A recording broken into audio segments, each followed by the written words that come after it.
Придружете се во овој бран на промени и верба во принципи. Македонци, албанци, турци, роми, срби, власи, бошњаци. Да застанеме заедно, зашто само така ќе ја донесеме обновата. Им порача лидерот на ВМРО ДПМН Христијан Мицкоски на граѓаните на денешниот голем народен собир, што се одржа во салата Јане Сандански во Скопје. Ќе донесам правда.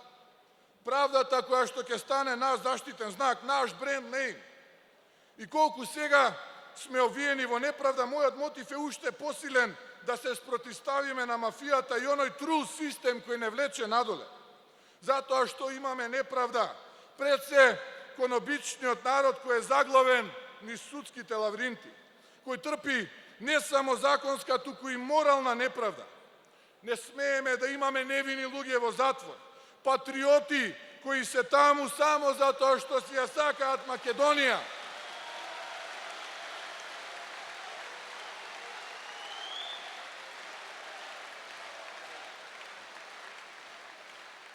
Да имаме по затворите луѓе кои ограбиле трафика со повисоки казни од оние кои го ограбија народот. Мицкоски најави дека со доаѓањето на власт на ВМРО ДПМН 2 пати годишно ќе се покачат пензиите, вети проект за енергетска ефикасност, странски и домашни инвестиции и капитални проекти.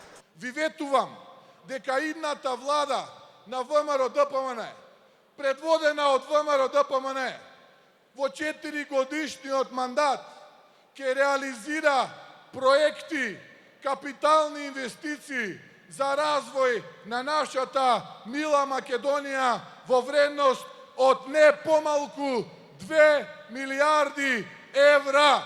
Тоа јас ви го ветувам. Реализирани проекти, не бројки на хартија. Реализирани, осмислени, испорачани проекти за економија со брз раст, за сигурна иднина на нашите граѓани.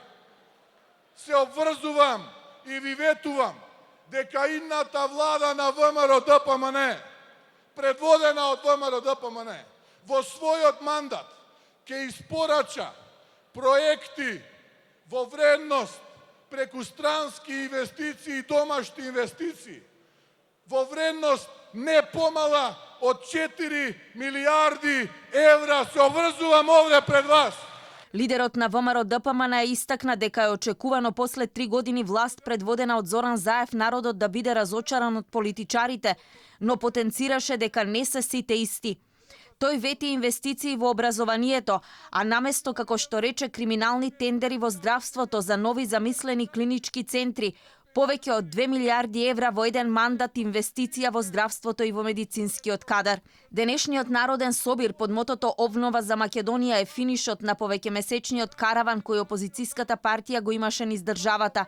Мицковски уверува дека ВМРО ќе победи на 12 април, а со тоа ќе се стави крај на владата на Заев, бидејќи неговото владење значи повеќе пари за СДСМ, а за народот поголема сиромаштија, потенцираше председателот на опозицијата.